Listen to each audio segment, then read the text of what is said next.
আমি আজকের দিন পর্যন্ত এই কথা জিজ্ঞেস করি নাই, ভাই আমি যে আকীদা পোষণ করে থাকি আল্লাহ সর্বত্র বিরাজমান, আল্লাহ তাআলা নিরাকার, আল্লাহ রাব্বুল আলামিন আরশের উপর আছেন, না, আল্লাহ তাআলা সমস্ত মুমিনের অন্তরের মধ্যে আছেন। এই যে আকীদা আমি পোষণ করে থাকি, এই যে আকীদা আমাদেরকে শেখানো হচ্ছে, এই আকীদা কি আসলে ইসলামের আকীদা? এটা কি মুসলিমদের আকীদা? সহিহ আকীদা কোনটি? একদিনের জন্য আপনি জিজ্ঞেস করেন নাই, কিন্তু আপনি তো মুসলিম। কোনদিন আপনি কাউকে জিজ্ঞেস করেন নাই, প্রয়োজনও মনে করেন নাই যে আমার আকীদাটা সহিহ আছে কিনা। আপনি কি মনে করছেন যে আপনি যেভাবে চলছেন এভাবে চললেই আপনি নাজাত পেয়ে যাবেন, আপনি জান্নাত পেয়ে যাবেন? মোটেও না। কারণ আপনি আপনার প্রথমেই জানতে হবে যে আপনার আকীদা ঠিক আছে কিনা। কারণ আকীদার উপর নির্ভর করবে আপনার আমলগুলো। আপনার আমলগুলো কিসের উপর নির্ভর করবে? আকীদার উপর নির্ভর করবে। এই জন্য আমার বন্ধুগণ, ইবাদতের আগে সাহাবায়ে কেরামগণ ঈমানের বিষয়গুলো শিখতেন, আমলের আগে ঈমানের বিষয়গুলো শিখতেন। কারণ আমল ঠিক রাখতে হলে ঈমান যদি না থাকে তাহলে আমল যাই করেন এই আমল দিয়ে আখিরাতে নাজাত পাওয়ার সম্ভাবনা মোটেও নেই, মোটেও নেই, জান্নাত পাওয়ার সম্ভাবনা নেই। খুব ভালো করে খেয়াল করেন। এই জন্য রাসূলুল্লাহ সাল্লাল্লাহু আলাইহি ওয়াসাল্লাম সহিহ মুসলিমের একটি হাদিসের মধ্যে ইরশাদ করেন, জাবির ইবনে আব্দুল্লাহ বর্ণনা করেন, তিনি বলেন যে তোমাদের মধ্যে কোনো ব্যক্তি যদি শিরক করে মারা যায় তাহলে সে নিশ্চিত জাহান্নামী। রাসূলুল্লাহ সাল্লাল্লাহু আলাইহি ওয়াসাল্লাম জাহান্নামের সার্টিফিকেট তাকে দিয়ে দিয়েছে। দেখছেন, আমল যাই করেন। মুসলিমদের মধ্যে বহু মুসলিম চিরস্থায়ী জাহান্নামী হবে কোন অপরাধের কারণে? একটি অপরাধ, সেটা হচ্ছে শিরকের কারণে। শিরকের কারণে ইসলাম গ্রহণ করেছেন কিন্তু আপনি ঈমান এবং তাওহীদ বুঝতে পারেন নাই, শিরক এবং কুফর বুঝতে পারেন নাই, আপনি অবশ্যই জান্নাত লাভ করতে পারবেন না, নাজাত লাভ করতে পারবেন না। আখিরাতের নাজাতের বিষয়টি রাসূল সাল্লাল্লাহু আলাইহি ওয়াসাল্লাম বলে দিয়েছেন। যখন রাসূলুল্লাহ সাল্লাল্লাহু আলাইহি ওয়াসাল্লাম 73 ফিরকার পরিচয় করে দিয়েছেন, তখন আল্লাহর হাবিব সাল্লাল্লাহু আলাইহি ওয়াসাল্লাম স্পষ্ট করে বলেছেন, কুল্লুহা ফিন-নার ইল্লা ওয়াহিদা, একটি ছাড়া আর সবাই জাহান্নামী। বলেন নাউযুবিল্লাহ, একটি ছাড়া আর সবাই জাহান্নামী। তাহলে এখন আপনাকে নিশ্চিত হতে হবে আমি ওই একটি পর্যন্ত যেতে পারলাম কিনা, আমি কি একের মধ্যে আছি না 72 মধ্যে আছি। সবাই দাবি করবে। দুনিয়ার কোন মানুষ যিনি শিরক করতেছেন, কবরে সিজদা দিচ্ছেন, তিনি কবরে সিজদা দিচ্ছেন আর তিনি বলছেন আল্লাহ আমাকে শিরক থেকে রক্ষা করো, আমাকে শিরক থেকে বাঁচাও। মসজিদে ইমাম সাহেব সালাতের পরে হাত তুলে মুনাজাত করতেছেন, আল্লাহ আমাকে বেদাত থেকে রক্ষা করো, আমাদেরকে বেদাত থেকে হেফাজত করো। বুঝতে পেরেছি? এই হচ্ছে আমাদের লক্ষণ, এই হচ্ছে কি আমাদের লক্ষণ। কারণ আমরা শিরক কি জিনিস বুঝি নাই, বেদাত কি জিনিস বুঝি নাই, আকীদার মৌলিক বিষয়গুলো আমাদের মধ্যে আলোচনাই হয় নাই। যেহেতু আমি আমার আকীদাটা সহি কিনা, আমার আকীদাটা ঠিক আছে কিনা কোনোদিন কারো কাছে জিজ্ঞেস করি নাই, কারো কাছে যাই নাই। সহি আকীদা এবং সহি মানহাজ বলতে কি বোঝায়? আমাদের কাছে দুটি শব্দ আছে, একটা হচ্ছে আকীদা আর একটা হচ্ছে মানহাজ। একটা হচ্ছে আকীদা, একটা হচ্ছে মানহাজ। এই দুটি সম্পর্কে আমি কথা বলবো। বন্ধুগণ, আকীদা হচ্ছে মানুষের এমন কতগুলো বিষয় যেগুলো মানুষের অন্তরে বদ্ধমূল হয়ে গিয়েছে এবং যেগুলো মানুষের সমস্ত কাজ কারবার কথাবার্তা সবকিছুকে নিয়ন্ত্রণ করে। এটা হচ্ছে আকীদা। এটা কি আকীদা? যেমন আপনি রাস্তায় একজন ব্যক্তিকে দেখলেন, দেখে বলেন আসসালামু আলাইকুম, সালাম দিলেন। সালাম দেয়া থেকে বোঝা যাচ্ছে যে এই লোকটা মুসলিম না অমুসলিম বোঝা যায় না? এটা তার আকীদার দলিল। এটা তার কি আকীদার? মানুষের অন্তরের মধ্যে আকীদার মূল স্থান। কিন্তু এই আকীদাকে রিপ্লে করার জন্য, এই আকীদাকে ডিসপ্লে করার জন্য আল্লাহ রাব্বুল আলামিন মানুষের মুখের স্বীকৃতি এবং আমলকে আকীদার সাথে কি করেছে? যুক্ত করে দিয়েছেন। মুখের স্বীকৃতি এবং আমলকে যুক্ত করে দিয়েছেন। আল্লাহ সুবহানাহু ওয়া তাআলা আল্লাহর সন্তুষ্টির জন্য দান করাকে আল্লাহ রাব্বুল আলামিন কোরআনে কারীমের মধ্যে সর্বমোট 8টি নামে আখ্যায়িত করেছেন। কয়টি নামে বললাম? 8টি নামে আখ্যায়িত করেছেন। এর একটি নাম হচ্ছে আল কারদুল হাসান, একটি নাম হচ্ছে কি আল কারদুল হাসান। হাসান হচ্ছে উত্তম দান, সুন্দর দান, সুন্দর ঋণ। দুনিয়ার মানুষ চায় যদি আপনি কাউকে ঋণ দেন, 50 টাকা যদি ঋণ দেন, তিনি যদি আপনাকে 50-এর সাথে 10 গুণ বৃদ্ধি করে 500 টাকা আপনাকে ফেরত দেয়, আপনি খুশি হবেন না বেরাজ হবেন? অনেক খুশি। এরপরের বার যদি তিনি আসেন, এই লোককে আপনি নিঃশর্তে কোনো ধরনের প্রশ্ন না করে ঋণ দিয়ে দিবেন, ঠিক না? সুবহানাল্লাহ। আল্লাহ রাব্বুল আলামিন আল্লাহর রাস্তায় খরচকে আল্লাহ রাব্বুল আলামিন নাম দিয়েছেন আল কারদুল হাসান। এরপর আল্লাহ রাব্বুল আলামিন বলেছেন, আল্লাহ সুবহানাহু ওয়া তাআলা আপনার অন্তরের দিকে দেখবেন, দানকারীর অন্তরের দিকে দেখবেন। ফায়ুদাইফাহু লাহু, তারপরে এটাকে আল্লাহ রাব্বুল আলামিন এর গুণ দিবেন, 10 গুণ পর্যন্ত কমন বৃদ্ধি করবেন। 10 গুণ পর্যন্ত কি করবেন? 1 টাকা দিলে 10 টাকা নিশ্চিত। এরপর আল্লাহ রাব্বুল আলামিন ইলা 700 দাইফ, সহিহ বুখারী হাদিসের মধ্যে এসেছে, রাসূলুল্লাহ সাল্লাল্লাহু আলাইহি ওয়াসাল্লাম বলেছেন 700 গুণ পর্যন্ত বৃদ্ধি করবেন। যার অন্তরের পরিচ্ছন্নতা পরিপূর্ণ পাওয়া যাবে, যার অন্তর সত্যিকার ভাবে পরিশুদ্ধ থাকবে, 700 গুণ পর্যন্ত পরিপূর্ণ রূপে পেয়ে যাবে। আর যার অন্তরের মধ্যে কিছু এদিক সেদিক থাকবে, পার্সেন্টেজ কি হবে? কিছু কিছু কমে যাবে। এই উত্তম দান, এই উত্তম ঋণ, এই ঋণটুকু আমরা দিতে পারিনি আল্লাহ রাব্বুল আলামিনকে। এই ঋণ চাচ্ছেন আল্লাহ তাআলা। কে চাচ্ছেন? আল্লাহ রাব্বুল আলামিন চাচ্ছেন। কিন্তু ঋণ চাচ্ছেন, এই টাকা দিয়েছেন কে? এই সম্পদ কি আপনি জন্মের সময় নিয়ে আসছেন? দুনিয়ার কোন মানুষকে দেখছেন আসার সময় অন্ততপক্ষে $100 অথবা 100 দিনার অথবা 100 দিরহাম নিয়ে আসছে? এরকম মানুষ আছে? হ্যাঁ? আরে বাবা, দিনার দিরহাম টাকা তো দূরের কথা, গায়ের পোশাকটুকু নিয়ে আসতে পারেন নাই। জেনে নিন, পরনের পোশাক পর্যন্ত এই পৃথিবীতে নিয়ে আসতে পারেন নাই। যাওয়ার সময় ঠিক দুনিয়ার মানুষ যদি আপনাকে পোশাক দেয় তাহলে পোশাক পাবেন, অন্যথায় পোশাক নিয়ে যেতে পারবেন না। সুতরাং এগুলো কেন জমা করছেন? প্রতিষ্ঠানকে সহযোগিতা করবেন, কিয়ামত পর্যন্ত সদকায়ে জারিয়া হবে। কি হবে? সদকায়ে জারিয়া হবে। আমি শুধু এতটুকু কথা তার বক্তব্যের সাথে অ্যাড করলাম। বন্ধুগণ, সেই আমি দেখতে পাচ্ছি যে বিকেল 5:40 থেকে আরম্ভ করে এতক্ষণ পর্যন্ত অনেক দীর্ঘ সময় অত্যন্ত গুরুত্বপূর্ণ দিনে আলোচনা হয়েছে, ঠিক না? অনেক বড় বড় আলেমরা এসেছেন। যারা এসেছেন তারা সবাই আমার চেয়ে অনেক প্রাজ্ঞ, অনেক জ্ঞানী, অনেক বিদ্বান। নিঃসন্দেহে আপনারা অনেক ইলমি বিষয় জানতে পেরেছেন। আল্লাহ রাব্বুল আলামিন আপনাদেরকে আরো জ্ঞান সমৃদ্ধ করার তৌফিক দান করুন, আমিন। সহিহ বুখারীর দার্স শেষ হয়েছে। এটা অত্যন্ত আনন্দের বিষয়। এটা আনন্দের বিষয় না? এখানে ছাত্ররা যে সহিহ বুখারী পুরোটাই প্রথম থেকে আরম্ভ করে শেষ পর্যন্ত, প্রথম হাদিস হচ্ছে ইন্নামাল আমালু বিন্নিয়াত, একেবারে শেষের হাদিস সুবহানাল্লাহি ওয়া বিহামদিহি সুবহানাল্লাহিল আযীম। এই দুইটা তো অন্তপক্ষে মুখস্থ আছে, ঠিক না? আর পুরোটা মাঝখানে যাই যাক, দুইটা তো ঠিক আছে না? প্রথমটাও মুখস্থ আছে আর শেষেরটাও মুখস্থ আছে। এটাও বোঝা যায় যে আমরা অন্তপক্ষে কিচ্ছু জানি, একেবারে জানি না এমন নয়, ঠিক না? যাক, যারা এই সহিহ বুখারী দার্স সম্পন্ন করেছেন, সমাপন করেছেন, এই গুরুত্বপূর্ণ মর্যাদা যারা লাভ করেছেন, এখান থেকে বোঝা যায় যে আমরা ইসলামের যে কত বেশি গুরুত্ব দিয়েছি, হাদিসের কিতাবের রাসূল সাল্লাল্লাহু আলাইহি ওয়াসাল্লামের বক্তব্যের কত বেশি গুরুত্ব দিয়েছি। ইমাম বুখারী রাহমাতুল্লাহ আলাইহি 256 হিজরি সনে মারা গিয়েছেন। এর আগে লেখা এই কিতাব আজকে 1443 হিজরি, মানে এত বছর পর্যন্ত মানুষ এই কিতাব চর্চা করতেছে।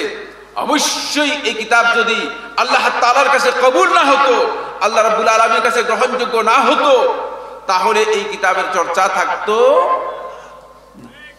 আর আশ্চর্যের বিষয় বলবো, সেটা হচ্ছে আমার বন্ধুগণ, এই যে সহিহ বুখারী, এই কিতাব এখানে আমিরুন নেসা শিক্ষা ইনস্টিটিউটে পড়ানো হয়। আহলে হাদিসদের মাদ্রাসায় পড়ানো হয়, তারপরে হানাফি মাযহাবের মাদ্রাসায় পড়ানো হয় তাকে, এবং যারা ইমাম বুখারী রাহমাতুল্লাহ আলাইহি হাদিস নিজেরা মানতে রাজি নন তারাও এই সহিহ বুখারী পড়েন কি পড়েন না। এটাই প্রমাণ করে যে ইমাম বুখারী রাহিমাহুল্লাহ তাআলা আল্লাহ রাসূল সাল্লাল্লাহু আলাইহি ওয়াসাল্লামের যে হাদিসগুলো সংকলন করেছেন, যদি কেউ রাসূলুল্লাহ সাল্লাল্লাহু আলাইহি ওয়াসাল্লামের হাদিস নাও মানেন, কিন্তু এটা যে আল্লাহ রাসূল সাল্লাল্লাহু আলাইহি ওয়াসাল্লামের হাদিসের একটি সহিহ গ্রন্থ, এটা এই পৃথিবীর মুসলিম উম্মার যারা সত্যিকার ইসলামের অনুসারী, সত্যিকার সহিহ আকীদার অনুসারী, সহিহ মানহাজের অনুসারী, সহিহ দ্বীনের অনুসারী, তারা সহিহ বুখারীকে কোন অবস্থাতে বাদ দেন না, তারা অনুসরণ করেন। তো আলহামদুলিল্লাহ, আমি আজকে যে বিষয়টি নিয়ে আপনাদের সাথে শেয়ার করব, আমাকে যে বিষয় আলোচনা করতে বলা হয়েছে সেটা অত্যন্ত গুরুত্বপূর্ণ একটি বিষয় বন্ধুগণ। সেটা হলো সহিহ আকীদা এবং সহিহ মানহাজ বলতে কি বোঝায়। আমাদের কাছে দুটি শব্দ আছে, একটা হচ্ছে আকীদা আর একটা হচ্ছে মানহাজ। একটা হচ্ছে আকীদা, একটা হচ্ছে মানহাজ। এই দুটি সম্পর্কে আমি কথা বলবো বন্ধুগণ। আকীদা হচ্ছে মানুষের এমন কতগুলো বিষয় যেগুলো মানুষের অন্তরে বদ্ধমূল হয়ে গিয়েছে এবং যেগুলো মানুষের সমস্ত কাজ কারবার, কথাবার্তা সবকিছুকে নিয়ন্ত্রণ করে। এটা হচ্ছে আকীদা। এটা কি আকীদা? যেমন আপনি রাস্তায় একজন ব্যক্তিকে দেখলেন, দেখে বলেন আসসালামু আলাইকুম, সালাম দিলেন। সালাম দেয়া থেকে বোঝা যাচ্ছে যে এই লোকটা মুসলিম না অমুসলিম বোঝা যায় না? এটা তার আকীদার দলিল। এটা তার কি আকীদার? মানুষের অন্তরের মধ্যে আকীদার মূল স্থান। কিন্তু এই আকীদাকে রিপ্লে করার জন্য, এই আকীদাকে ডিসপ্লে করার জন্য আল্লাহ রাব্বুল আলামিন মানুষের মুখের স্বীকৃতি এবং আমলকে আকীদার সাথে কি করেছে? যুক্ত করে দিয়েছেন। মুখের স্বীকৃতি এবং আমলকে যুক্ত করে দিয়েছেন। এই আকীদা এর প্রকৃত পরিচয় কোরআন এবং সুন্নাতে দেওয়া হয়েছে। অনেকগুলো শব্দ এসেছে। এর একটি শব্দ হচ্ছে আল ঈমান, আর একটা শব্দ হচ্ছে কি? আল ঈমান। কোরআনে অনেক জায়গায় ঈমান শব্দ পাবেন, কিন্তু কোরআনে কারীমের কোথাও হুবহু আকীদা শব্দ পাবেন কিনা? হ্যাঁ, পাবেন না। ফলে আমাদের সমাজে কিছু বন্ধু আছেন, আমরা যখন আকীদার কথা বলি, আকীদার ব্যাপারে লোকদেরকে যখন উদ্বুদ্ধ অনুপ্রাণিত করি, বিশেষ করে সহিহ আকীদার কথা যখন বলা হয়, এখন তারা শয়তানের একটা নতুন কৌশল আবিষ্কার করেছে। এখন তারা একটা বিগ কোশ্চেন, বড় একটা প্রশ্ন নিয়ে আসছে। প্রশ্ন হচ্ছে এই, আরে বাবা, আপনি এত আকীদা আকীদা করেন, এত সহিহ আকীদার কথা বলেন, আকীদা শব্দই তো কোরআনের মধ্যে নেই। বুঝতে পেরেছেন কিনা? হ্যাঁ, একটা প্রশ্ন। আকীদা শব্দই তো কোরআনে নেই, আপনি কেন আকীদা নিয়ে এত আমাদেরকে এত কথা বলছেন? তিনি মূলত শয়তানের একটা কূটকৌশল অবলম্বন করেছে। আকীদা শব্দ কোরআনে থাকতে হবে এটা শর্ত নয়। এটা শর্ত আছে কিনা? কোরআনে কারীমের মধ্যে আপনার আমার নাম আছে কিনা? তাহলে কি আমরা আল্লাহর বান্দা নই? কোরআন ব্যাপক অর্থবোধক শব্দগুলো ব্যবহার করেছে। কোরআন এমন কিছু শব্দ ব্যবহার করেছে যেই শব্দগুলো ব্যাপক অর্থ বহন করে। সুতরাং কোরআনে কারীমের মধ্যে আল্লাহ সুবহানাহু ওয়া তাআলা ব্যাপক অর্থবোধক শব্দ দিয়ে অনেক জিনিসকে বুঝিয়েছেন, যেটা পরবর্তীতে মানুষগণ বিস্তারিত কি করেছেন? আলোচনা নিয়ে আসছেন, যাতে করে মানুষের কাছে এটা স্পষ্ট হয় যে আকীদার যত বিষয় আছে সবগুলোর সাথে ইসলামের সম্পর্ক আছে। ইসলাম মানুষের চেতনা, মানুষের অনুভূতি, মানুষের আকীদার মূল বিষয় সংশোধন করার জন্য ইসলাম তার বার্তা নিয়ে এসেছে। এই জন্য আল্লাহ তাআলা কোরআনে কারীমের মধ্যে ঈমান শব্দ ব্যবহার করেছেন, কোরআনে কারীমের মধ্যে অন্য শব্দ ব্যবহার করেছেন যেগুলো ব্যাপক অর্থবোধক। কিন্তু এটাকে যখন আপনি ব্যাখ্যা করবেন, তাহলে আপনি পাবেন এর ব্যাখ্যার মধ্যে কিন্তু আকীদা শব্দ রয়ে গিয়েছে। আমি অনেক বিশ্লেষণে যাব না। আকীদার সাথে আরেকটি বিষয় হচ্ছে আল মানহাজ। মানহাজের অর্থ হচ্ছে কর্মনীতি, কর্মপদ্ধতি। কর্মনীতি, কর্মপদ্ধতি। কাজটা কিভাবে করবেন? আপনি এখানে একটা বিল্ডিং তৈরি করবেন। এখন বিল্ডিং কিভাবে তৈরি করবেন যদি মসজিদের ইমাম সাহেবকে গিয়ে জিজ্ঞেস করেন, ইমাম সাহেব বলতে পারবে তো না, পারবে না। কারণ ইমাম সাহেব জীবনে কোনোদিন বিল্ডিং তৈরি করে নাই, বিল্ডিং এর স্ট্রাকচারাল সিস্টেম সম্পর্কে জানেন না, বিল্ডিং এর আর্কিটেকচারাল সিস্টেম সম্পর্কে জানেন না, বিল্ডিং এর বিভিন্ন প্ল্যান সম্পর্কে জানেন না, তার এগুলো কোনো জ্ঞানই নেই। এখন ইমাম সাহেবকে যদি আপনি বলেন যে ইমাম সাহেব আপনি এত এলাকার এত বড় ইমাম, মসজিদের খতিব, এত বড় আলেম, আপনি আমাদেরকে একটা স্ট্রাকচারাল ডিজাইন দিয়ে দেন, দিতে পারবে? পারবে না। কর্ম পদ্ধতি হচ্ছে আপনি দাওয়াত দিবেন, খুব ভালো করে খেয়াল করুন, আপনি দাওয়াত দিবেন, আপনি সংশোধন করবেন, আপনি ইনকারুল মুনকার করবেন, কোন মুনকার কাজ, কোন গর্হিত কাজ নিষেধ করবেন, কোন ব্যক্তিকে আপনি সংশোধন করার চেষ্টা করবেন, ইসলাহ করবেন, কোন বিষয়কে পরিবর্তন করার চেষ্টা করবেন, কোন বিপর্যয় দূর করার জন্য চেষ্টা করবেন। সেই ক্ষেত্রে আপনি কি মূলনীতি অনুসরণ করবেন, কোন কর্মপদ্ধতি অনুসরণ করবেন, এটার নাম হচ্ছে কি মানহাজ। আজকে আকীদা এবং মানহাজের মধ্যে বিশাল বিভ্রান্তি মুসলিম সমাজে বিরাজ করছে কিনা? মুসলমানদের মধ্যে আমার বন্ধুগণ বহু আকীদা, বহু মানহাজ মুসলমানদের মধ্যে ব্যাপকভাবে বিস্তার লাভ করে আছে।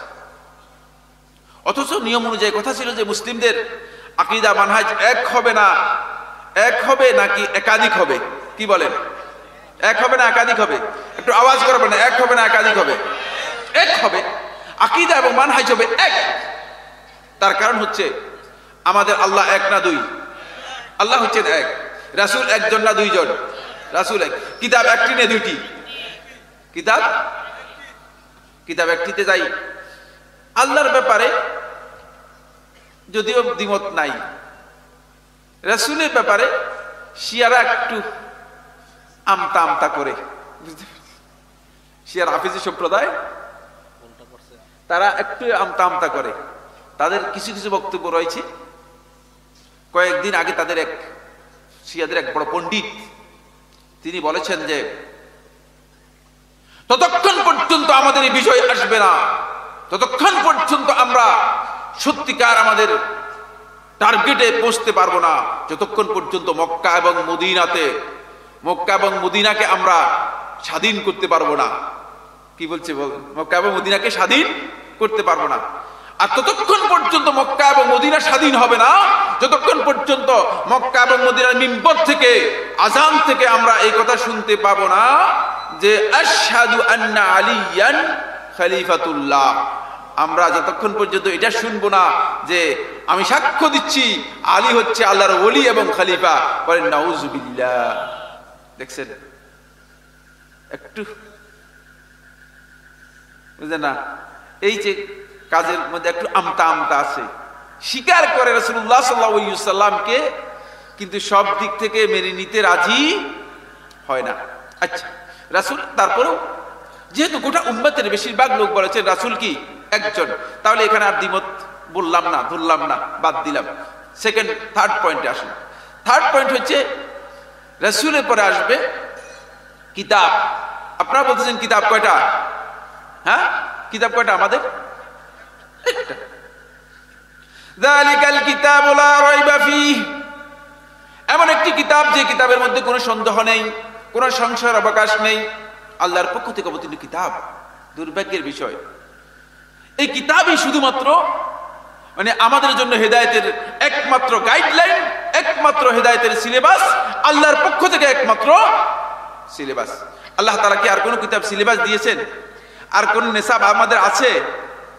কিন্তু আমরা এই কিতাবের সাথে কিছু যুক্ত করেছি, অথবা এই কিতাব বাদ দিয়ে নিজেরা কিতাব তৈরি করে নিয়েছি কিনা? এই কারণেই আমাদের আকীদা এবং মানহাজ কি হয়ে গেছে? ভিন্ন হয়ে গিয়েছে। কথাটা বুঝাতে পারলাম? আকীদা মানহাজ ভিন্ন হলো কেন? যদি এই কিতাব থেকে হেদায়েত দিতাম, হুদাল লিল মুত্তাকিন, মুত্তাকিদের জন্য হেদায়েতের কিতাব, যদি আল্লাহর এই কোরআন থেকে হেদায়েত দিতাম, ইন্না হাযাল কুরআনা ইয়াহদি লিল্লাতী হিয়া আকওয়াম ওয়া ইউবাশশিরুল মুমিনিনা আল্লাযীনা ইয়া'মালুনাস সালিহাতি আন্না লাহুম আজরান কাবীরা। আল্লাহ সুবহানাহু ওয়া তাআলা বলেছেন এই কিতাব মানুষদেরকে তাদের জীবন যাপনের জন্য সবচেয়ে গুরুত্বপূর্ণ যে হেদায়েত, সবচেয়ে উত্তম যে হেদায়েত, সবচেয়ে উপযুক্ত যে হেদায়েত, সেই হেদায়েত এই কিতাব দিতে সক্ষম এবং সেই হেদায়েত দিয়ে থাকে। সক্ষম কিনা আপনারা কি মনে করেন? সুবহানাল্লাহ, সাহাবায়ে কেরামগণ কি অবস্থায় ছিলেন, এই কিতাব যখন অবতীর্ণ হয়েছে অবস্থা কি ছিল? হেন কোনো অপরাধ নেই, হেন কোনো অন্যায় নেই। ওই জাহেলি সমাজের মানুষগুলো সে অন্যায় করে নাই, এটা প্রমাণিত হয় নাই। কিন্তু যখন এই কিতাব তাদের হাতে ধরিয়ে দেওয়া হয়েছে, এই হেদায়েত যখন তারা লাভ করতে পেরেছে, এই কিতাব যখন তারা আমল করতে পেরেছে, এই কিতাবের মাধ্যমে তারা নিজেদের মর্যাদাকে সমুন্নত করতে পেরেছে। ইন্নাল্লাহা ইয়ারফাউ বিহাযাল কিতাবি আকওয়ামান ওয়া ইয়াদাউ বিহি আখারিন। আল্লাহ তাআলা এই কিতাবের মাধ্যমে একদল লোকের সম্মানকে মর্যাদাপূর্ণ করেন, অনেক উপরে উঠিয়ে নেন। বলেন সুবহানাল্লাহ। আর যখন এই কিতাব ছেড়ে দিবেন, এই কিতাব থেকে দূরে সরে যাবেন, মানুষের মন গড়া কিতাব নিবেন, মানুষের ইচ্ছায় নিজেরা তৈরি করা কিতাব নিবেন, অথবা এই কিতাবের সাথে নিজের মন গড়া কিতাব তৈরি করে দিবেন, যোগ করে দেবেন, ওয়ায়াদাউ বিহি আখারিন। আল্লাহ রাব্বুল আলামিন আরেক দল লোককে আল্লাহ সুবহানাহু ওয়া তাআলা লাঞ্ছিত করবেন, পদদলিত করবেন, তারা অপমানিত হবে, নিচে নেমে যাবে, পতিত হবে। আজকে কি মুসলমানরা মর্যাদার স্থানে আছে নাকি তাদের অবমর্যাদার শেষ নাই? কোনটা বলেন তো? শেষ নেই, শেষ নেই। পৃথিবীর প্রত্যেকটি শরণার্থী শিবিরে মুসলমানরা ওই ইহুদি খ্রিস্টানদের কাছে তারা ভিক্ষাবৃত্তি করতেছে এবং তারা রেশন দিচ্ছে আর মুসলমানরা খাচ্ছে। বলেন নাউজুবিল্লাহ। তার কারণ হচ্ছে এই কিতাবের সাথে তাদের সম্পর্ক কি হয়ে গিয়েছে? সম্পর্ক বিচ্ছিন্ন হয়ে গিয়েছে। আসলে তাহলে কিতাবের ব্যাপারে বললাম, কিতাব কয়টা আমাদের? আসলে একটাই। কিন্তু দুর্ভাগ্যের বিষয় হয়েছে শয়তান আমাদের মধ্যে এমন একটা কৌশল করেছে, বুদ্ধি করে শয়তান আমাদের মধ্যে অন্য কিতাব এনে ঢুকিয়ে দিয়েছে।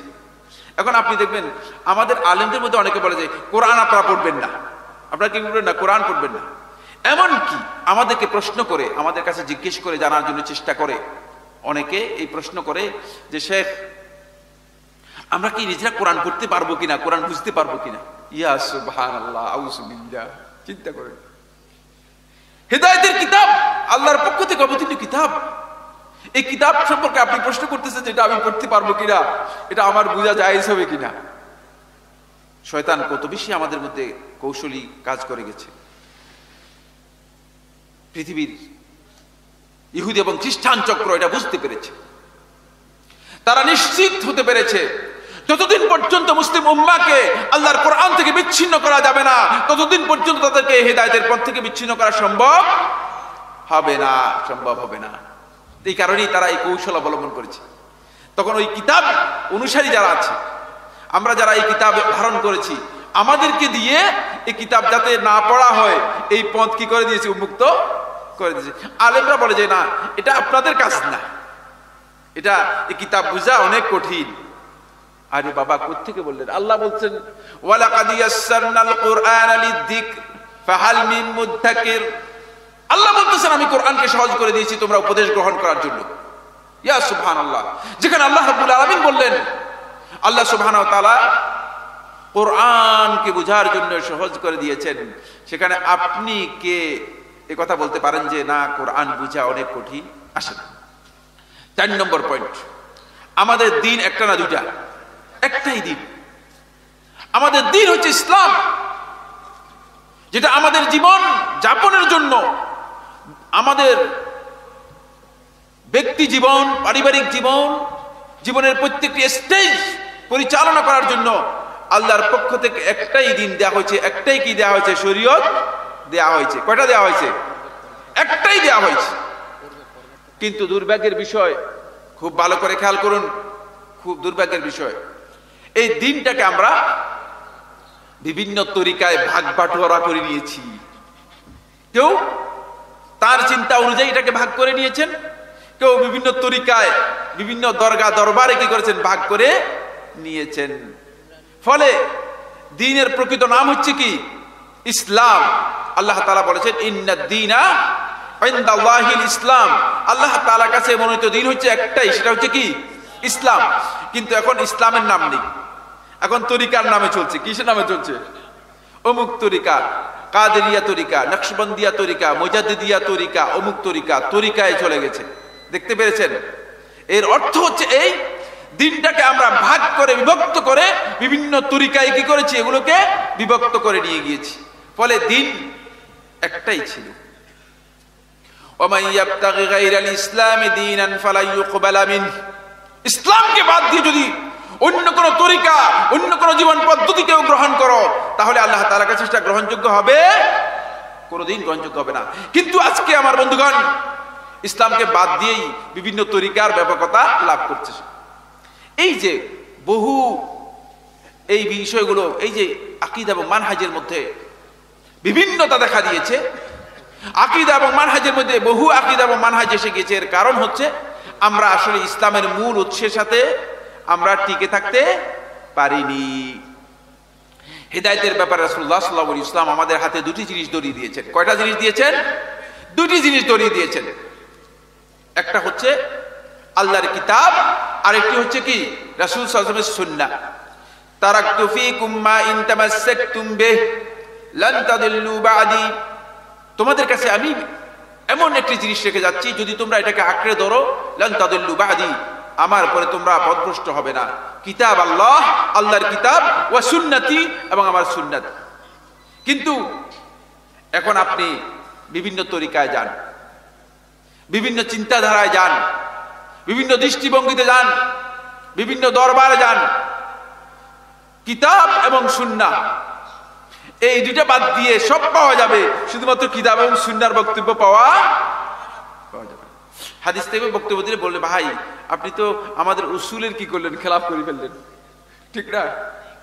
আমাদের উসুল হচ্ছে হাদিস থেকে বলবেন না, আপনি তো আমাদের উসুল নষ্ট করে দিলেন।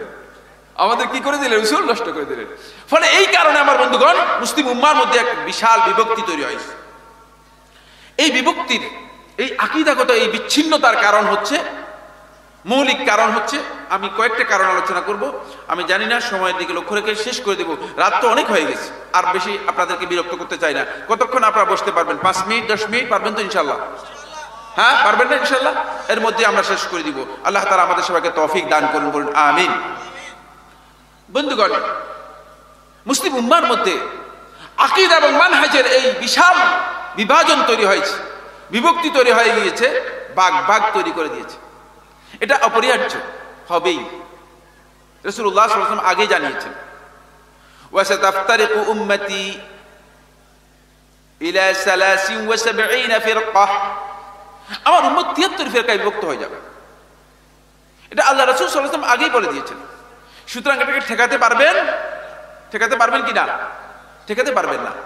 কিন্তু আমাদের কাজ কি হবে সেটা আমাদেরকে জানতে হবে। এই যে ফিরকা, এই ফিরকাগুলো থাকবেই। আমাদের কাজ হচ্ছে কোনটা সহিহ আকীদা এবং কোনটা সহিহ মানহাজ, এটাকে আমরা বের করে নিয়ে আসব। এই দেখেন, সেই ইমাম বুখারী রাহমাতুল্লাহ আলাইহি রাসূলুল্লাহ সাল্লাল্লাহু আলাইহি ওয়াসাল্লামের হাদিসের ব্যাপারে যখন দাঈফ, দুর্বল, জাল, মিথ্যা এবং হাদিসের গ্রহণযোগ্য অগ্রহণযোগ্যতার প্রশ্নটি এসে গেল, তখন আহলে হাদিসগণ নিজেদের কোমর বেঁধে লেগে গেলেন রাসূলুল্লাহ সাল্লাল্লাহু আলাইহি ওয়াসাল্লামের হাদিসের মধ্যে যেগুলো সহিহ সেগুলোকে প্রমাণ করা, আর যেগুলো বাতিল গ্রহণযোগ্য নয় সেগুলোকে কি করা, আলাদা করে দেয়া। সেটা ইমাম বুখারী রাহমাতুল্লাহ আলাইহি, এবং তার আগে থেকেই এই কাজ শুরু হয়ে গিয়েছে। ইমাম আহমদ ইবনে হাম্বল রাহমাতুল্লাহ আলাইহি থেকে শুরু হয়েছে, কিন্তু আলাদা গ্রন্থ রচনা করেছেন ইমাম বুখারী রাহমাতুল্লাহ আলাইহি। বুঝতে পেরেছেন কেন?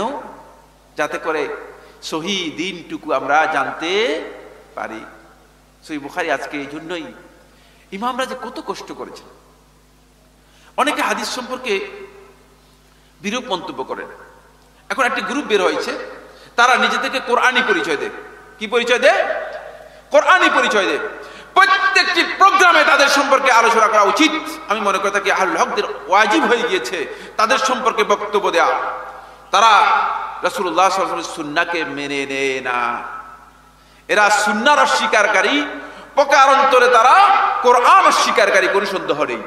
কি অস্বীকারী? কোরআন অস্বীকারী। কারণ আপনি যদি রাসূলুল্লাহ সাল্লাল্লাহু আলাইহি ওয়াসাল্লামের সুন্নাহকে অস্বীকার করেন, সুন্নাতে রাসূল সাল্লাল্লাহু আলাইহি ওয়াসাল্লামকে অনুসরণ করার জন্য যে আয়াতগুলো বলা হয়েছে, শেখুল ইসলাম ইবনে তাইমিয়া রাহমাতুল্লাহ আলাইহি তার ফতোয়ার মধ্যে উল্লেখ করেছেন, সর্বমোট 126টি আয়াত রয়েছে কোরআনের মধ্যে, যেখানে আল্লাহ রাব্বুল আলামিন একেবারে স্পষ্ট করে প্রত্যক্ষভাবে অথবা পরোক্ষভাবে আল্লাহ রাসূল সাল্লাল্লাহু আলাইহি ওয়াসাল্লামকে অনুসরণ করতে নির্দেশ দিয়েছেন। তাহলে এই সব আয়াত অস্বীকার করতে হবে যদি সুন্নাহকে অস্বীকার করেন। বুঝতে পেরেছেন? তাহলে এটা কি কুফরি হবে না? আপনারা কি মনে করেন হবে না? আপনাদের কি সন্দেহ আছে? সন্দেহ থাকলে আপনারা এই আয়াত পড়ে নেন, ফালা ওয়া রাব্বিকা লা ইউমিনুন হাত্তা ইউহাক্কিমুকা ফীমা শাজারা বাইনাহুম। একেবারে আল্লাহ স্পষ্ট করে বলে দিয়েছেন, ফালা, না, কখনো না। ওয়া রাব্বিক, আপনার রবের কসম, লা ইউমিনুন, তারা ঈমানদার হবে না যতক্ষণ পর্যন্ত তারা তাদের মধ্যে বিবাদমান বিষয়ে আপনাকে একমাত্র ফয়সালাকারী হিসেবে আপনার দেখানো যে তরিকা আছে, যে মানহাজ আছে, যে সুন্নাহ আছে, এই সুন্নাহকে যতক্ষণ পর্যন্ত তারা নিজেদের একমাত্র মানহাজ হিসেবে গ্রহণ করবে না, ততক্ষণ পর্যন্ত তারা ঈমানদারই হতে পারবে না।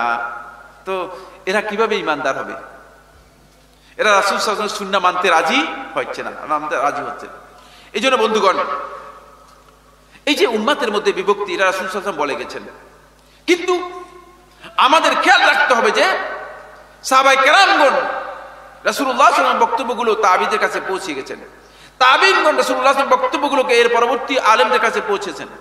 পরবর্তী আলেমগণ যখন দেখেছেন যে এই বক্তব্যগুলো হারিয়ে যেতে পারে, মিশ্রণ হয়ে যেতে পারে, খুব ভালো করে খেয়াল করুন, এই হাদিসগুলোকে আল্লাহ রাসূল সাল্লাল্লাহু আলাইহি ওয়াসাল্লাম এই হাদিসগুলোকে কলুষ মুক্ত করার জন্য, দূষণ মুক্ত করার জন্য, অপরিচ্ছন্নতা মুক্ত করার জন্য, এই হাদিস থেকে ময়লা দূর করার জন্য আল্লাহ রাসূল সাল্লাল্লাহু আলাইহি ওয়াসাল্লাম পরবর্তী সময়ে এই আলেমগণ, উলামাউল হাদিস, আহলে হাদিসদের আলেমগণ, তারা এটাকে হেফাজত করার জন্য একজন দুইজন নয়, খুব ভালো করে খেয়াল করুন, 6.5 লক্ষ বর্ণনাকারীর জীবনী সংরক্ষণ করেছেন, যাতে করে বোঝা যায় এই হাদিসগুলো রাসূল সাল্লাল্লাহু আলাইহি ওয়াসাল্লাম থেকে যে বর্ণনা করেছে তারা ঠিক আছে কিনা। খুব ভালো করে খেয়াল, এত গুরুত্ব দিয়েছেন ইমাম বুখারী রাহমাতুল্লাহ আলাইহি। মাত্র হাদিসগুলো যদি রিপিটেশন বাদ দেওয়া হয়, মানে হাদিসের যেই তাকরার আছে, বেশি বারবার নিরুক্তি যদি বাদ দেওয়া হয়, তাহলে আপনি ইমাম বুখারী রাহমাতুল্লাহ এখানে 4000-এর চেয়ে কম 3900 মানে হয়তো কয়েকটা হাদিস পাবেন। আর বাকি সবগুলো, এতগুলো হাদিস থেকে ইমাম বুখারী রাহমাতুল্লাহ আলাইহি কতগুলো হাদিস জানতেন, তার ছাত্ররা বলেছেন, তার ছাত্রছাত্রীরা বলেছেন, এবং কি যারা তার জীবনী লিখেছেন তারা সবাই বলেছেন ইমাম রাহিমাহুল্লাহ তাআলা তিনি 5 লক্ষ হাদিস তিনি লিখেছেন, কেউ কেউ বলেছেন 6 লক্ষ হাদিস তিনি লিখেছেন। সেখান থেকে তিনি এই হাদিসগুলো কি করেছেন, এগুলোকে সহিহ বুখারীর মধ্যে সংকলন করেছেন। দেখেন কত গুরুত্ব দিয়েছেন সহিহের জন্য। আসেন, অথচ সহিহ আকীদার জন্য, সহিহ মানহাজের জন্য আমার বন্ধুগণ আমাদের এমন কোনো গুরুত্ব নেই। আমি আজকের দিন পর্যন্ত একথা জিজ্ঞেস করি নাই, ভাই আমি যে আকীদা পোষণ করে থাকি আল্লাহ সর্বত্র বিরাজমান, আল্লাহ তাআলা নিরাকার, আল্লাহ রাব্বুল আলামিন আরশের উপর আছেন, না, আল্লাহ তাআলা সমস্ত মুমিনের অন্তরের মধ্যে আছেন। এই যে আকীদা আমি পোষণ করে থাকি, এই যে আকীদা আমাদেরকে শেখানো হচ্ছে, এই আকীদা কি আসলে ইসলামের আকীদা? এটা কি মুসলিমদের আকীদা? সহিহ আকীদা কোনটি? একদিনের জন্য আপনি জিজ্ঞেস করেন নাই, কিন্তু আপনি তো মুসলিম। কোনদিন আপনি কাউকে জিজ্ঞেস করেন নাই, প্রয়োজনও মনে করেন নাই যে আমার আকীদাটা সহিহ আছে কিনা। আপনি কি মনে করছেন যে আপনি যেভাবে চলছেন এভাবে চললেই আপনি নাজাত পেয়ে যাবেন, আপনি জান্নাত পেয়ে যাবেন? মোটেও না। কারণ আপনি আপনার প্রথমেই জানতে হবে যে আপনার আকীদা ঠিক আছে কিনা। কারণ আকীদার উপর নির্ভর করবে আপনার আমলগুলো। আপনার আমলগুলো কিসের উপর নির্ভর করবে? আকীদার উপর নির্ভর করবে। এই জন্য আমার বন্ধুগণ, ইবাদতের আগে সাহাবায়ে কেরামগণ ঈমানের বিষয়গুলো শিখতেন, আমলের আগে ঈমানের বিষয়গুলো শিখতেন। কারণ আমল ঠিক রাখতে হলে ঈমান যদি না থাকে তাহলে আমল যাই করেন এই আমল দিয়ে আখিরাতে নাজাত পাওয়ার সম্ভাবনা মোটেও নেই, মোটেও নেই, জান্নাত পাওয়ার সম্ভাবনা নেই। খুব ভালো করে খেয়াল করেন। এই জন্য রাসূলুল্লাহ সাল্লাল্লাহু আলাইহি ওয়াসাল্লাম সহিহ মুসলিমের একটি হাদিসের মধ্যে ইরশাদ করেন, জাবির ইবনে আব্দুল্লাহ বর্ণনা করেন, তিনি বলেন যে তোমাদের মধ্যে কোনো ব্যক্তি যদি শিরক করে মারা যায় তাহলে সে নিশ্চিত জাহান্নামী। রাসূলুল্লাহ সাল্লাল্লাহু আলাইহি ওয়াসাল্লাম জাহান্নামের সার্টিফিকেট তাকে দিয়ে দিয়েছে। দেখছেন, আমল যাই করেন। মুসলিমদের মধ্যে বহু মুসলিম চিরস্থায়ী জাহান্নামী হবে কোন অপরাধের কারণে? একটি অপরাধ, সেটা হচ্ছে শিরকের কারণে। শিরকের কারণে ইসলাম গ্রহণ করেছেন কিন্তু আপনি ঈমান এবং তাওহীদ বুঝতে পারেন নাই, শিরক এবং কুফর বুঝতে পারেন নাই, আপনি অবশ্যই জান্নাত লাভ করতে পারবেন না, নাজাত লাভ করতে পারবেন না। আখিরাতের নাজাতের বিষয়টি রাসূল সাল্লাল্লাহু আলাইহি ওয়াসাল্লাম বলে দিয়েছেন। যখন রাসূলুল্লাহ সাল্লাল্লাহু আলাইহি ওয়াসাল্লাম 73 ফিরকার পরিচয় করে দিয়েছেন, তখন আল্লাহর হাবিব সাল্লাল্লাহু আলাইহি ওয়াসাল্লাম স্পষ্ট করে বলেছেন, কুল্লুহা ফিন-নার ইল্লা ওয়াহিদা, একটি ছাড়া আর সবাই জাহান্নামী। বলেন নাউজুবিল্লাহ, একটি ছাড়া আর সবাই জাহান্নামী। তাহলে এখন আপনাকে নিশ্চিত হতে হবে আমি ওই একটি পর্যন্ত যেতে পারলাম কিনা, আমি কি একের মধ্যে আছি না 72-এর মধ্যে আছি। সবাই দাবি করবে। দুনিয়ার কোন মানুষ যিনি শিরক করতেছেন, কবরে সিজদা দিচ্ছেন, তিনি কবরে সিজদা দিচ্ছেন আর তিনি বলছেন, আল্লাহ আমাকে শিরক থেকে রক্ষা করো, আমাকে শিরক থেকে বাঁচাও। মসজিদে ইমাম সাহেব সালাতের পরে হাত তুলে মুনাজাত করতেছেন, আল্লাহ আমাকে বেদাত থেকে রক্ষা করো, আমাদেরকে বেদাত থেকে হিফাজত করো। বুঝতে পেরেছি? এই হচ্ছে আমাদের লক্ষণ, এই হচ্ছে কি আমাদের লক্ষণ। কারণ আমরা শিরক কি জিনিস বুঝি নাই, বেদাত কি জিনিস বুঝি নাই, আকীদার মৌলিক বিষয়গুলো আমাদের মধ্যে আলোচনাই হয় নাই। যেহেতু আমি আমার আকীদাটা সহি কিনা, আমার আকীদাটা ঠিক আছে কিনা কোনোদিন কারো কাছে জিজ্ঞেস করি নাই, কারো কাছে যাই নাই। আমার বন্ধুগণ, আকীদা হচ্ছে আপনার আখিরাতের নাজাতের মূলধন। নাজাতের কি? যদি আকীদাকে হেফাজত করে যেতে পারেন, যদি আমলে ঘাটতিও থাকে, কম থাকে, নাজাতের আশা করা যায় কিনা? হ্যাঁ, আল্লাহ রাসূল সাল্লাল্লাহু আলাইহি ওয়াসাল্লাম বলেছেন অবশ্যই নাজাতের আশা করবে, তিনি একটা না একটা পর্যায়ে জান্নাত পাবেন। যদিও ওই খারিজি এবং বর্তমানে যে মানে নিজেদেরকে কোরআনী দাবি করতেছে, তারা বলতেছে কবিরা গুনাহ করে গেলেই সে জাহান্নামী। বলেন নাউজুবিল্লাহ।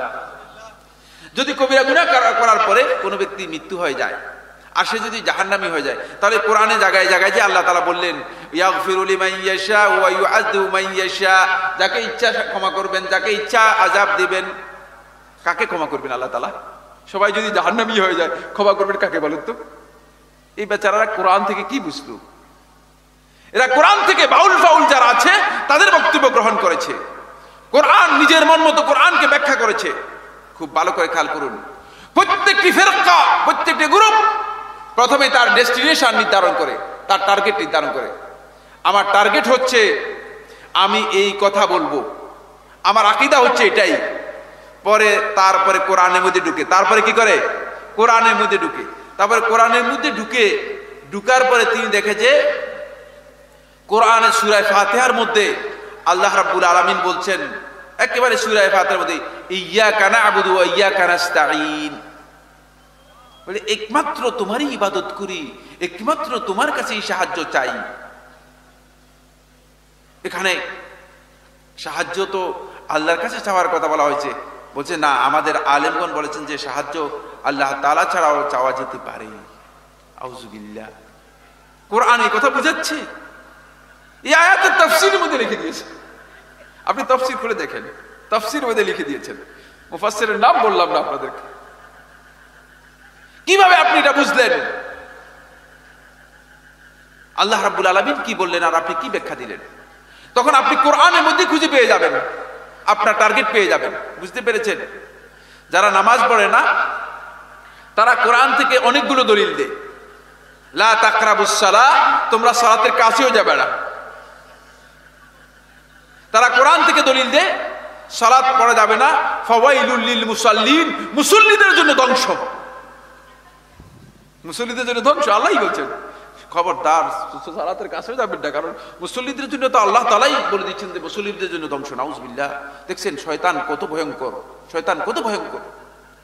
কোরআন আপনার ডেস্টিনেশন নির্ধারণ করেছে, সেই ডেস্টিনেশন আপনাকে যেতে হবে, সেই গন্তব্যে আপনাকে যেতে হবে। আপনি গন্তব্য নির্ধারণ করে যদি কোরআনের মধ্যে প্রবেশ করেন, তাহলে আপনি হেদায়েত কোরআন থেকে আর নিতে পারলেন না, বরং কোরআনকে আপনি কি করলেন? বিকৃত করে দিলেন, কোরআনকে বিকৃত করে দিলেন। বন্ধুগণ খুব ভালো করে খেয়াল করুন। এই জন্য আকীদার এই মূলধন যদি সহি আকীদা না হয়, আপনার আকীদা যদি নষ্ট হয়ে যায়, আপনার ঈমান যদি নষ্ট হয়ে যায়, আপনার তাওহীদ যদি নষ্ট হয়ে যায়, তাহলে আমার বন্ধুগণ খুব ভালো করে জেনে নিন, আপনি কিয়ামতের দিন আর নাজাতের আশা করতে পারবেন। আপনার কার্ড হারিয়ে যাবে, পরিচয়পত্র হারিয়ে যাবে। আপনি এখানে ছাত্র যারা আছে তাদের পরিচয়পত্র আছে না? প্রত্যেকের পরিচয়পত্র আছে। কিয়ামতের দিন আকীদা হচ্ছে আপনার পরিচয়পত্র। তাওহীদ হচ্ছে আপনার পরিচয়পত্র। সুতরাং এই তাওহীদ যদি আপনার ভুল তাওহীদে চলে যান, নিজের তৈরি করা তাওহীদে চলে যান, বুঝলেন? এমন তাওহীদ বলছে আমরা তো তাওহীদ করেছি। কি তাওহীদ করেছেন? বলে যে আমরা গোটা বিশ্বের যা কিছু আছে, গোটা মাখলুকাতকে আল্লাহর সাথে একাকার করে দিয়েছি, আল্লাহ থেকে বিচ্ছিন্ন করি নাই। এটাই হচ্ছে আমাদের তাওহীদ। বলেন নাউজুবিল্লাহ। যেটা আল্লাহ সেটা কি মাখলুক, আর যেটা মাখলুক সেটা কি আল্লাহ। নাউজুবিল্লাহ মিন যালিক। সবকিছুই আল্লাহ। তখন ইবনে আরবী আস-সুফিকে বলা হলো, তিনি ওয়াহদাতুল উজুদ, সর্বেশ্বরবাদের বক্তব্য দিতেন। এই পৃথিবীর মধ্যে যা কিছু আছে সবকিছু মাবুদ, সবকিছু মাবুদের অংশ। ইবনে আরবী সুফিকে জিজ্ঞেস করা হলো, আপনি কি বলেন এই যে কুকুর এটা কি আল্লাহ? বলেন হ্যাঁ, এটা আমার আল্লাহ এবং মাবুদ। নইলে কিভাবে মানুষ গরুর পূজা করতে পারে বলেন তো? হ্যাঁ, সম্ভব? এক নম্বর হচ্ছে কথাই বলতে পারে না।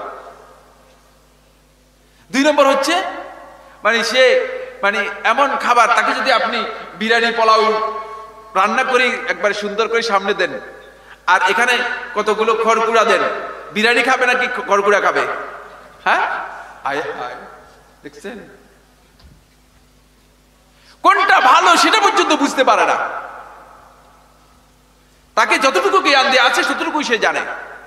সেই গরুর পূজা যারা করতে পারে, বুঝেন যে তারা কত ভয়ঙ্কর, কত ইসলাম বুঝে নাই, কত আল্লাহ তাআলা থেকে দূরে সরে গিয়েছে, আকীদা কত নষ্ট হয়ে গেছে।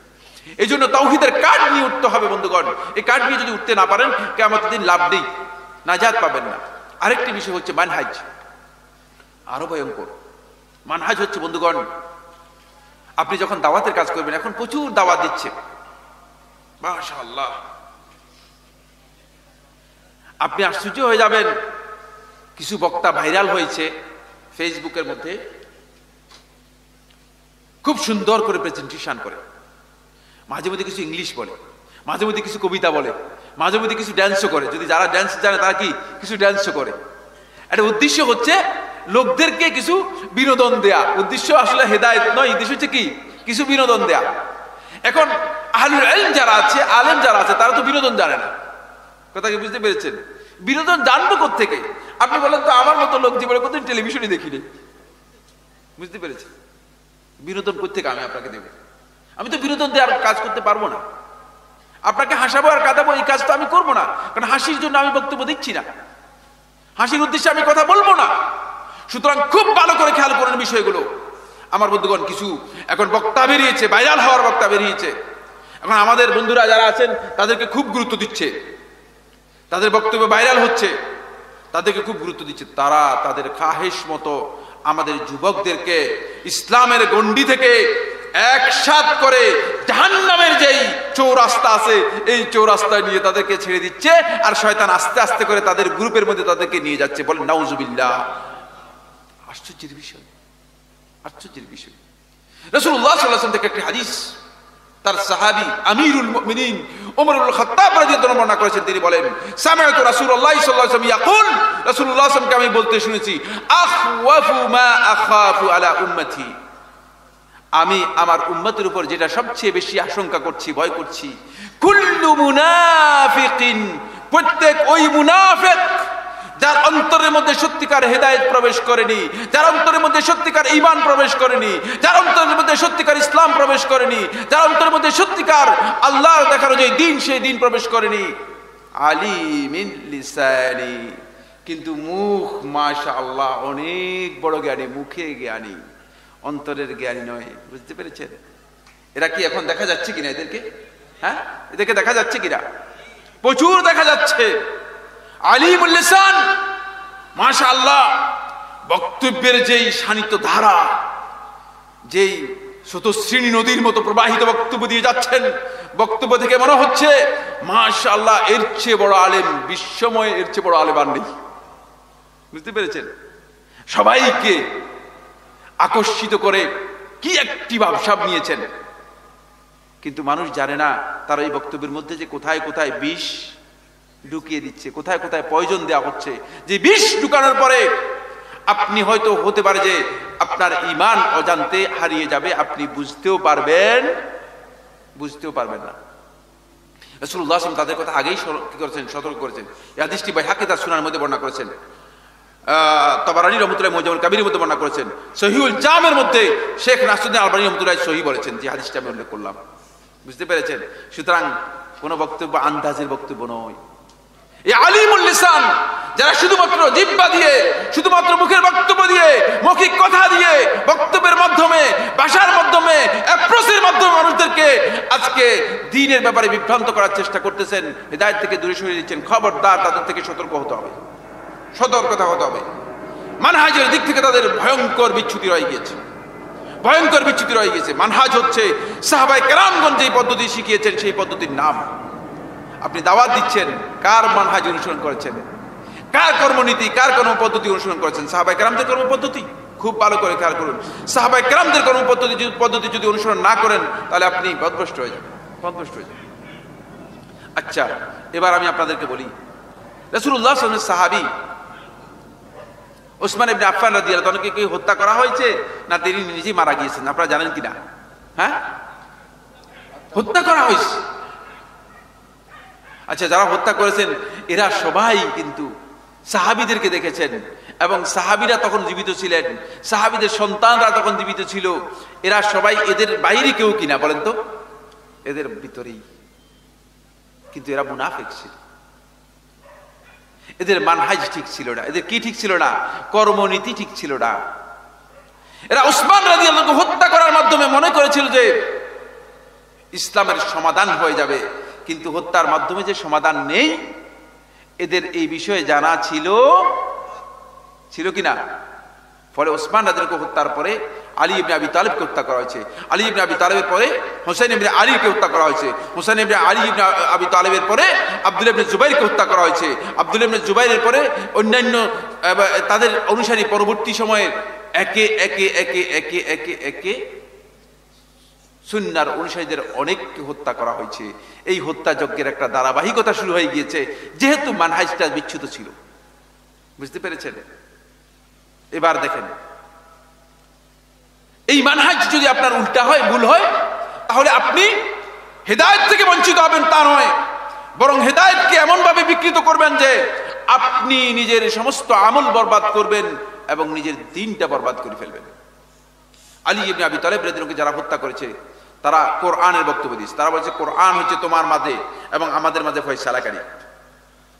কোরআন। আলী ইবনে আবি তালিব রাদিয়াল্লাহু আনহু যখন খুতবা দিচ্ছিলেন কুফাতে, তখন তারা দাঁড়িয়ে গেলে একটাই কথা বললেন, ইনিল হুকমু ইল্লা লিল্লাহ, হুকুম একমাত্র আল্লাহর। সুতরাং তুমি যেই হুকুম দিচ্ছ এই হুকুম সঠিক নয়, আল্লাহর কিতাব থেকে হুকুম দিতে হবে। সালিশ মালিশ মানি না। কি মানি না? সালিশ মানি না। সালিশের মাধ্যমে তুমি কুফরি করেছো, সুতরাং হুকুম হবে আল্লাহর কিতাব দিয়ে। কি দিয়ে হবে? আল্লাহর কিতাব দিয়ে। কথাটা ভালো বলছি না? অনেক ভালো। আল্লাহর কিতাব দিয়ে হুকুম হয়, কোনো সন্দেহ নেই। কিন্তু উদ্দেশ্য কি ছিল না? ভালো ছিল না। আলী ইবনে আবি তালিব রাদিয়াল্লাহু আনহু তাদেরকে লক্ষ্য করবেন, কালিমাতু হাক্কিন উরিদা বিহাল বাতিল, কথা ঠিক বলেছো, কিন্তু উদ্দেশ্য ভয়ঙ্কর খারাপ। মানহাজ থেকে বিচ্যুত হয়ে গেল। বন্ধুগণ, এমন একজন ব্যক্তি আব্দুর রহমান ইবনে মুলজিম, যে রাসূলুল্লাহ সাল্লাল্লাহু আলাইহি ওয়াসাল্লামের পরবর্তী সময় সাহাবায়ে কেরামদের সময় যে ব্যক্তি দ্বীনের জ্ঞান দিত, দ্বীনের শিক্ষা দিত, দ্বীনের তালিম করত, এমন ব্যক্তি শেষ পর্যন্ত আলী ইবনে আবি তালিব রাদিয়াল্লাহু আনহুর মতো ব্যক্তি, যাকে রাসূলুল্লাহ সাল্লাল্লাহু আলাইহি ওয়াসাল্লাম জান্নাতের জীবদ্দশায় সুসংবাদ দিয়েছেন, যে আলী ইবনে আবি তালিব রাদিয়াল্লাহু আনহু সর্বপ্রথম যুবক ব্যক্তি যিনি ইসলাম গ্রহণ করেছেন, সর্বপ্রথম তাকে হত্যা করলো। মানহাজ বিচ্যুত হলে এত পথভ্রষ্ট হয়ে যাবেন। আজকে যে বিভিন্ন ধরনের বিকৃত মানহাজ, এর কারণ একটাই, সেটা হচ্ছে এই যে আমরা এতটুকু বুঝতে পারি নাই যে আমরা মানহাজ কাদের কাছ থেকে নিচ্ছি, সাহাবায়ে কেরামদের কাছ থেকে নিচ্ছি কিনা। রাসূলুল্লাহ সাল্লাল্লাহু আলাইহি ওয়াসাল্লাম থেকে আব্দুল্লাহ ইবনে ওমর বর্ণনা করেন, আব্দুল্লাহ ইবনে ওমর তার আব্বা থেকে বর্ণনা করেন, ওমরুল খাত্তাব থেকে বর্ণনা করেন, তিনি বলেন, আলাইকুম বিল জামাআহ। এই ফিতনার সময়, এই বিপর্যয়ের সময়, যখন মানুষ বহুমুখী হয়ে যাবে, বহু রাস্তা যখন মানুষের কাছে উন্মুক্ত হয়ে যাবে, মানুষ যখন দেখতে পাবে যে চতুর্দিকে রাস্তা, রাস্তা ছিল একটা, রাস্তা ছিল কয়টা? একটা। যখন দেখতে পাবে যে চতুর্দিকে রাস্তা দেখা যাচ্ছে, তখন আল্লাহ রাসূল সাল্লাল্লাহু আলাইহি ওয়াসাল্লাম জানিয়ে দিচ্ছেন আলাইকুম বিল জামাআহ, তোমরা একটা রাস্তা গ্রহণ করবা, যেই রাস্তাটা আমার সাহাবায়ে কেরামগণ কি করেছেন, অনুসরণ। খবরদার, তখন আর অমুক টমুকের রাস্তায় যাওয়ার কোনো সুযোগ নাই, অমুক ভাই টমুক ভাইয়ের রাস্তায় যাওয়ার সুযোগ আছে কিনা। মানহাজ একটাই আমাদের, যেটি রাসূলুল্লাহ সাল্লাল্লাহু আলাইহি ওয়াসাল্লাম সেদিন বলে গিয়েছেন, মা আনা আলাইহিল ইয়াউম ওয়া আসহাবি, আজকের এই দিনে আমি এবং আমার সাহাবীরা যেই দ্বীনের উপর আছি, সেই দ্বীনের উপর যারা থাকবে, যেই কর্মনীতির উপর আছি, সেই কর্মনীতির উপর যারা থাকবে তারাই প্রকৃত হেদায়েতের উপর থাকবে। এটাই হচ্ছে মানহাজ, এটাই হচ্ছে মানহাজ। এই মানহাজ যদি আপনি কোনো কারণে আপনার ডান বাম হয়ে যায়, সবটাই বরবাদ হয়ে যাবে। কি বরবাদ হবে সেটা রাসূল সাল্লাল্লাহু আলাইহি ওয়াসাল্লাম বলে গেছেন, রাসূলুল্লাহ সাল্লাল্লাহু আলাইহি ওয়াসাল্লাম বলে গেছেন। ভাই হাকিতা শুআবুল ঈমানের মধ্যে বর্ণনা করেন, রাসূলুল্লাহ সাল্লাল্লাহু আলাইহি ওয়াসাল্লাম ইরশাদ করেন, আন-নুজুমু আমানাতুন লিস-সামা, খুব ভালো করে খেয়াল করুন, আন-নুজুমু আমানাতুন লিস-সামা, এই যে আসমান আমরা দেখতে পাচ্ছি, রাসূলুল্লাহ সাল্লাল্লাহু আলাইহি ওয়াসাল্লাম বলেন এই তারকারাজি হচ্ছে আসমানের জন্য নিরাপত্তা স্বরূপ, আসমানকে সংরক্ষণ করে রাখছে, নিরাপত্তা দিয়ে রাখছে। বুঝতে পেরেছেন? আসমান ততদিন টিকে থাকবে, এই আকাশ ততদিন পর্যন্ত টিকে থাকবে যতদিন পর্যন্ত এই আকাশে তারকারাজি থাকবে। ফাইজা যাহাবাত, যখন এই তারকারাজি চলে যাবে, এগুলো যখন ছিন্ন বিদীর্ণ হয়ে যাবে, বিচ্ছিন্ন বিক্ষিপ্ত হয়ে যাবে, আল্লাহ রাসূল সাল্লাল্লাহু আলাইহি ওয়াসাল্লাম বলেন, ইয়াতিস সামাআ মা তুআদ, আসমানের জন্য আল্লাহ তাআলা যে ওয়াদা করেছেন সেই ওয়াদা এসে যাবে, অর্থাৎ কিয়ামত হয়ে যাবে। ইজা সামাউন ফাতারাত, দেখছেন, তখন এই আসমান দিন্ন বিদীর্ণ হয়ে যাবে, একেবারে চূর্ণ বিচ্ছিন্ন হয়ে শেষ হয়ে যাবে। রাসূলুল্লাহ সাল্লাল্লাহু আলাইহি ওয়াসাল্লাম বলে গেছেন এটা হচ্ছে আমান, নিরাপত্তা, তারকারাজি। ওয়া আনা আমানাতুন লি আসহাবি, আর জেনে রাখো তোমরা আমি হচ্ছি আমার সাহাবায়ে কেরামদের জন্য আমান, নিরাপত্তা। দেখেন রাসূলুল্লাহ সাল্লাল্লাহু আলাইহি ওয়াসাল্লাম যতদিন ছিলেন, সাহাবায়ে কেরামদের কোথাও কোনো সামান্যতম একজন দুইজন সাহাবী তো নয়, 1,24,15,000 সাহাবীর কথা উল্লেখ করেছেন সিয়ারের কিতাবগুলোর মধ্যে। এই যে 1,15,000 সাহাবী বিদায় হজে রাসূল সাল্লাল্লাহু আলাইহি ওয়াসাল্লামের সাথে অংশগ্রহণ করেছেন, কারোর সাথে তো কোনো টক্কর লাগে নাই, লাগছে কিনা? এক সাহাবী আরেক সাহাবীকে কাফের ফতোয়া দিয়েছে কিনা? আমরা তো এখন এক আলেম আরেক আলেম বসলেই বললেন না আমি এইভাবে তাকাই আর উনি এইভাবে তাকান, মনে করেন যে কোনপন্থী আলেম। বুঝতেই পারলাম না আমরা দিন, বুঝতে পেরেছেন? যেহেতু আমাদের দ্বীনের প্রকৃত জিনিসগুলো আমাদের কাছ থেকে হারিয়ে গেছে, লুকিয়ে গিয়েছে। খুব ভালো করে খেয়াল করুন। এই জন্য সাহাবায়ে কেরামগণ ইখতিলাফ থাকলেও সাহাবায়ে কেরামদের মধ্যে কোনো বিপর্যয় দেখা যায়নি। রাসূল সাল্লাল্লাহু আলাইহি ওয়াসাল্লামের জীবদ্দশায় মৃত্যু পর্যন্ত এই ধরনের কোনো কিছুই দেখা যায়নি। বলছেন আনা আমানাতুন লি আসহাবি, আমি আমার সাহাবীদের জন্য আমানত। ফাইদা যাহাবতু, যখন আমি চলে যাব, যখন আমার মৃত্যু হয়ে যাবে, ইয়াতি লি আসহাবি মা ইউআদুন, আমার সাহাবীদের জন্য সেটা আসবে যেটা তাদের ওয়াদা করা হয়েছে। সেই ওয়াদার যে ফিতনা, সেটা কি আসবে? ফিতনা আসবে। ফিতনা আসছে কিনা? উসমান ইবনে আফফান রাদিয়াল্লাহু আনহু হত্যার মাধ্যমে ফিতনা শুরু হলো।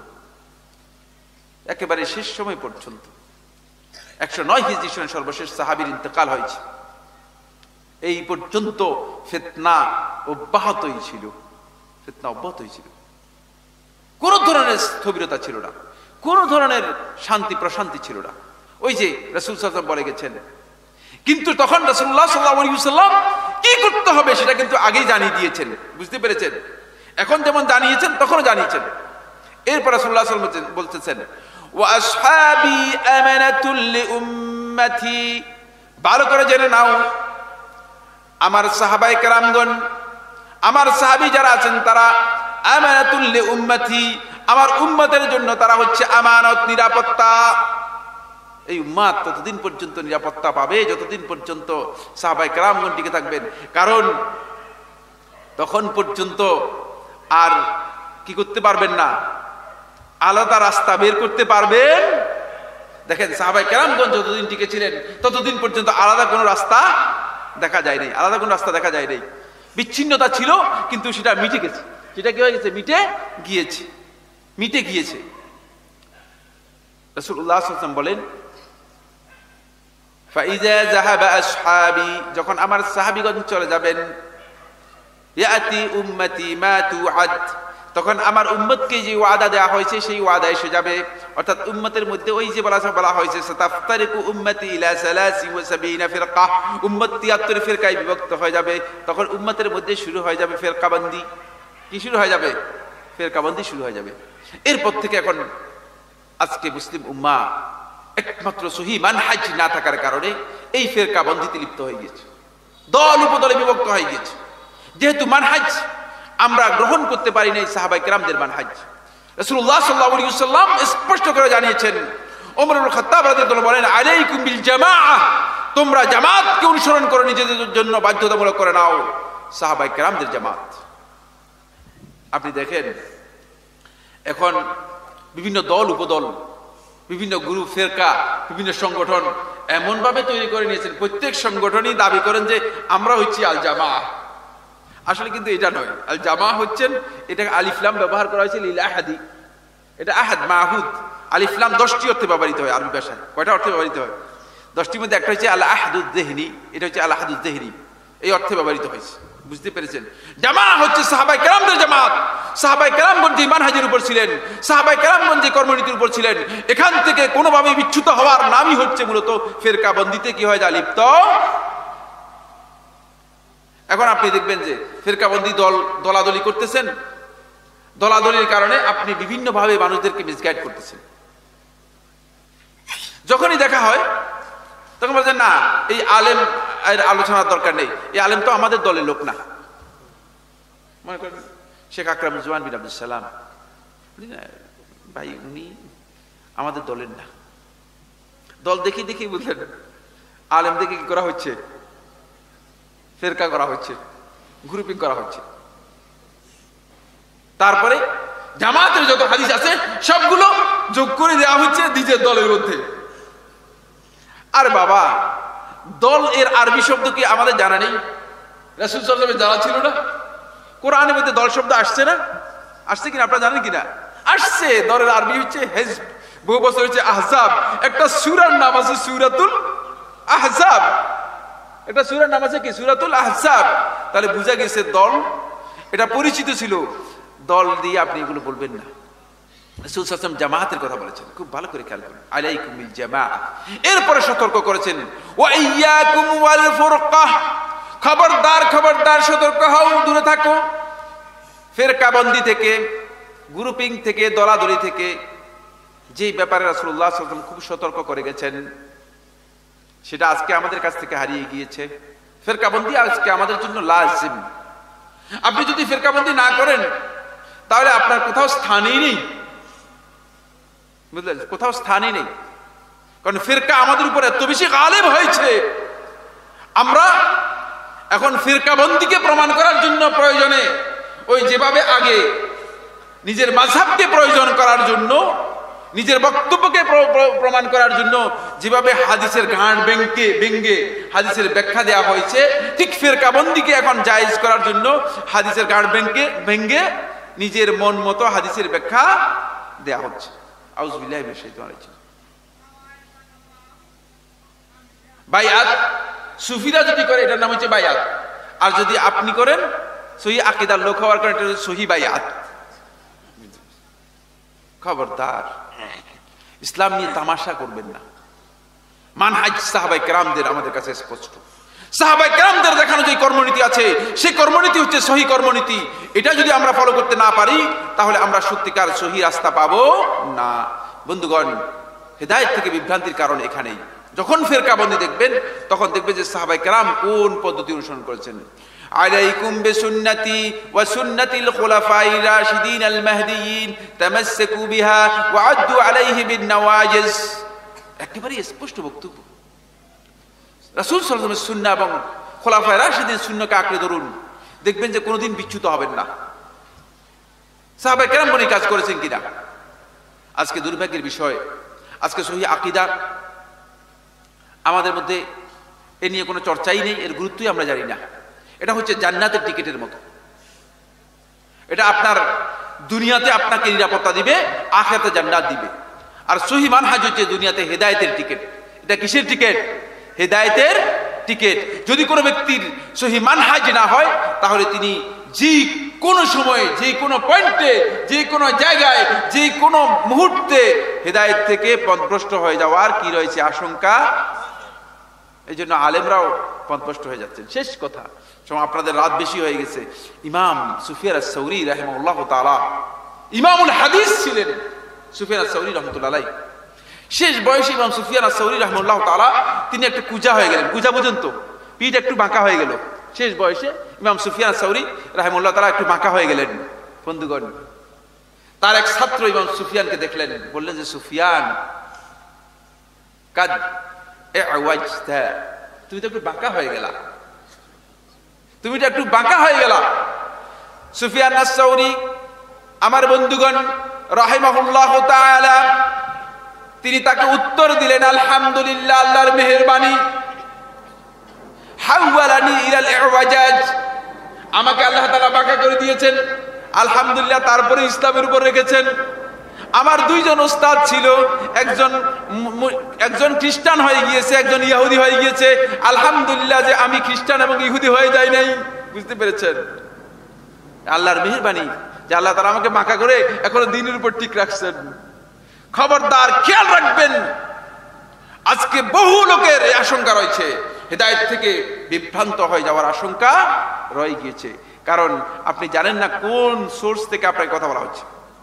ফেসবুকে যাবেন, এর সাথে সাথে আপনার কাছে এমন বক্তব্য এসে যাবে, আপনি মনে করবেন যে মাশাআল্লাহ অনেক ইনফরমেশন। তখন আপনি মনে করবেন যে না, এগুলো শোনা দরকার।